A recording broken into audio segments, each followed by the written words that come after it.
নমস্কার, আমি অ্যাস্ট্রোলজার শ্রীময়ী সায়নী।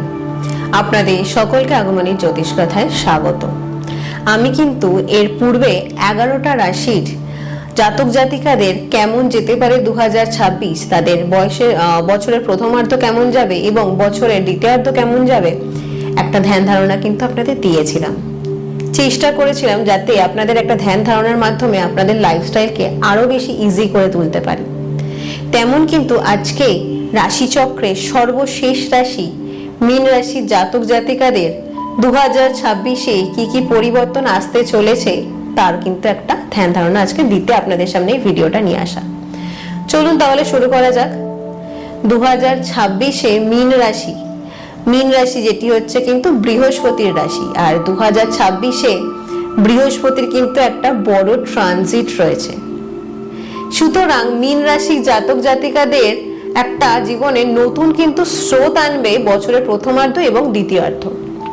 দেখুন, আপনারা সকলেই জানেন মীন রাশির জাতক জাতিকাদের কিন্তু শনি 7.5 চলছে এবং শনি 7.5 দ্বিতীয় ফেজ এটা তাদের চলছে।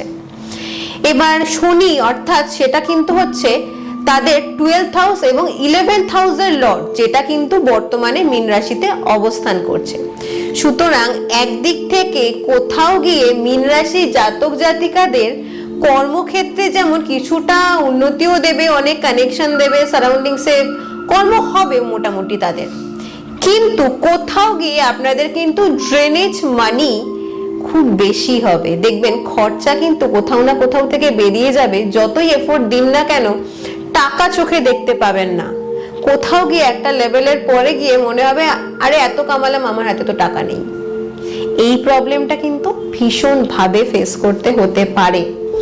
এবং অনেকের ক্ষেত্রে দেখবেন যারা হয়তো বছরের প্রথমার্ধেও জীবনে একটা জায়গায় লিডিং পজিশনে ছিলেন, কিছু জায়গায় কিন্তু আপনাদের লিডিং পজিশনে থাকার পরেও হয়তো আপনার গ্রুপের কারণে হোক বা কিছু নিজের কারণেই হোক আপনার সেই জায়গাটা কিন্তু নষ্ট হওয়ার একটা সম্ভাবনা হতে পারে বছরের দ্বিতীয়ার্ধে গিয়ে। সেই বিষয়টা নিয়ে ভীষণভাবে কিন্তু অ্যালার্ট থাকুন। চেষ্টা করুন যে কোনো কাজকে কোথাও সাবমিট করার আগে নিজে সেটাকে দুবার চেক করার, না হলে কিন্তু কোথাও গিয়ে একটা অকারণ দোষারোপ কিন্তু হয়তো আপনাকে ফেস করতে হতে পারে।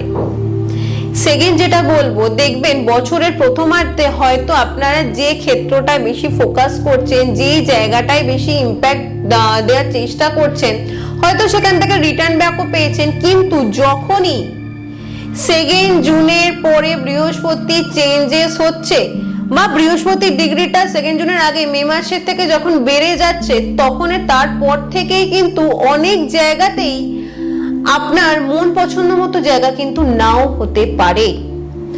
যে জায়গাটা আপনার জন্য সঠিক নয়, হয়তো আপনার সেই মুহূর্তে মনে হতে পারে কি আপনার কোনো জায়গা নষ্ট হলো, কিন্তু যে জায়গাটা লং টার্মের জন্য আপনার জন্য সঠিক নয়, সেই জায়গা থেকে কিন্তু আপনাকে বের করে আনতে পারে, আপনাকে জীবনে একটা নতুন চেঞ্জেস দিতে পারে, অনেক জায়গায় নতুন শুরুয়াত দিতে পারে কিন্তু আপনাকে এই সময়। এছাড়াও আপনাকে হয়তো যে জিনিসটা ভীষণভাবে ভুগতে হবে বা ভাবতে হবে, এটা কিন্তু এখনো কম বেশি 4.5-5 বছর আপনাকে ভাবতে হতে পারে। কি সেটা? সবার আগেই হচ্ছে আপনার যতটা যোগ্যতা আছে বা যতটা প্রচেষ্টা করছেন সেই পরিমাণে উন্নতি না হওয়া, আপনার ওয়ার্ক স্যাটিসফ্যাকশন লেভেল তুলনামূলকভাবে কম থাকা, সারাউন্ডিংসের অনেক কাছের মানুষের নতুন রূপ হয়তো আপনি দেখতে পাবেন। যাদের সাথে এত বছর হয়তো খুব ভালো সম্পর্ক আছে, দেখবেন কোথাও গিয়ে কিন্তু তাদের অনেক রূপ চেঞ্জ হতে পারে, কোথাও গিয়ে আপনার সাথে ভুল বোঝাবুঝি বাড়তে পারে, কোথাও গিয়ে তারা আপনার ক্ষেত্রে কতটা সঠিক বা কতটা বেঠিক সেটা আপনি বুঝতে পারেন। সারাউন্ডিংসে বেশ কিছু মানুষের সাথে আপনার ইগোর সমস্যা হতে পারে। এই জিনিসগুলো কিন্তু কম বেশি আপনাকে ফেস করতে হবে। আচ্ছা, যারা ধরুন স্টুডেন্ট আছেন তাদের ক্ষেত্রে যদি বলি, বেশ কিছু জায়গায় কিন্তু মনোযোগের অভাব আমি ভীষণভাবে পাচ্ছি, সেই ক্ষেত্রে কিন্তু ভীষণভাবে অ্যালার্ট। যারা বিশেষত একটু হায়ার স্টাডিজ করছেন, বিশেষত পিএইচডি লেভেলে যারা পড়াশোনা করছেন, আপনারা কিন্তু আপনাদের যারা হেল্প করার কথা তাদের সেক্টর থেকে কিন্তু সঠিক হেল্প নাও পেতে পারেন। সেই বিষয়টা নিয়ে ভীষণভাবে অ্যালার্ট হন। যে কোনো জায়গায় নিজস্ব এফোর্ট প্রচুর পরিমাণে বাড়ান, না হলে কিন্তু আপনাদের হায়ার স্টাডিজে ভীষণভাবে অসুবিধা হবে, যেটা হয়তো আপনার খুব তাড়াতাড়ি শেষ হওয়ার কথা ছিল সেটা হয়তো লং টার্মে কিন্তু নিয়ে যেতে পারে। এই বিষয়টা নিয়ে ভীষণভাবে অ্যালার্ট হন। এছাড়াও যারা ধরুন নিচু ক্লাসের স্টুডেন্ট রয়েছেন, স্কুল লাইফের স্টুডেন্ট রয়েছেন, তাদের ক্ষেত্রে বলবো এই মুহূর্তে দাঁড়িয়ে একটু চেষ্টা করুন পড়াশোনায় ফোকাস করার। আপনার কিন্তু এই মুহূর্তে এমন সমস্যা হবে, হয়তো সারাউন্ডিংস অ্যাক্টিভিটির কারণে হোক বা আপনার আরো আদার্স এডুকেশনের কারণে হোক, আপনার প্রপার পড়াশোনার জায়গাটায় কিন্তু কিছু ঘাটতি পড়তে পারে। সেই জায়গাটায় একটু কিন্তু নজর দেওয়া বিশেষভাবে প্রয়োজন, এটা কিন্তু মাথায় রাখবেন। এবার আসি মীন রাশির জাতক জাতিকাদের শারীরিক দিকে। দেখুন, শারীরিক দিকে কিন্তু যেহেতু দ্বাদশের লর্ড আপনার রাশির ওপরে থাকছে, সেক্ষেত্রে কিছু অসুবিধা হতে পারে।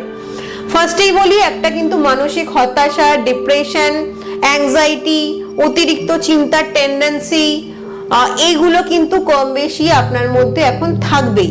কিছু জায়গায় স্টমাকের প্রবলেম হতে পারে, ব্যাকবোনসে কিছু প্রবলেম হতে পারে, নার্ভস বোনসে কিছু প্রবলেম হতে পারে এবং গাঁটে গাঁটে ব্যথা যন্ত্রণার টেন্ডেন্সি হতে পারে, টেনশন করার টেন্ডেন্সি বাড়তে পারে।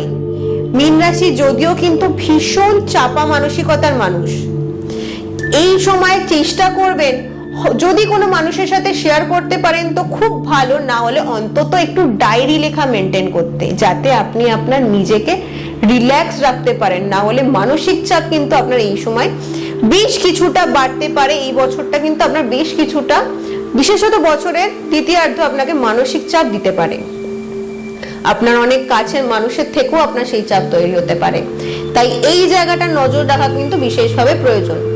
আচ্ছা, বেশ কিছু জায়গায় আপনাদের মধ্যে অনেকের ক্ষেত্রে কিন্তু ব্লাড ওরিয়েন্টেড কিছু রোগের সম্ভাবনা দেখা যেতে পারে। কিছু ক্ষেত্রে গুপ্ত শত্রুর প্রভাব কিন্তু বাড়তে পারে, সেই বিষয়টা নিয়ে একটু অ্যালার্ট থাকবেন। কোনো লিগ্যাল ঝামেলা থেকে নিজেকে একটু সরিয়ে রাখবেন, এইগুলো কিন্তু আপনাদের ক্ষেত্রে এই মুহূর্তে বিশেষভাবে প্রয়োজন।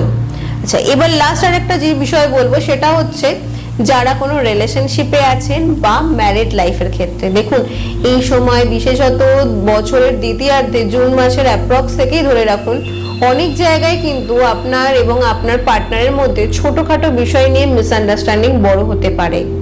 নিজেদেরকে ভীষণভাবে শান্ত রাখতে হবে। অন্তত 2027-এর মিডল অবধি একটা বছর দুজনকেই কিন্তু ভীষণভাবে ঠান্ডা রাখতে হবে।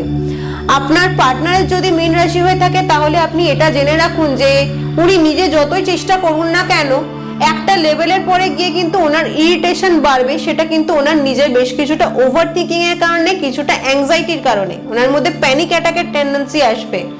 এগুলো কিন্তু আপনাকে নিজেকে ঠান্ডা হয়ে অনেকটা ডিল করতে হবে। সুতরাং নিজেকে ঠান্ডা রাখুন, তাতে আপনার সম্পর্কও ভালো থাকবে এবং অপর মানুষটাকেও আপনার বুঝতে সুবিধা হবে। আশা করছি আমি মীন রাশির জাতক জাতিকাদের 2026 কেমন যেতে পারে সেই সম্পর্কে কিছু ধারণা দিতে পারলাম। এছাড়াও যদি আপনাদের কোনো কোয়েশ্চেন থাকে অতি অবশ্যই আমায় প্রশ্ন করবেন, আমি নিশ্চয়ই চেষ্টা করব আপনাদের সমস্ত প্রশ্নের উত্তর দেওয়ার। নমস্কার, সকলে খুব ভালো থাকুন, দেখা হবে পরবর্তী ভিডিওয়ে।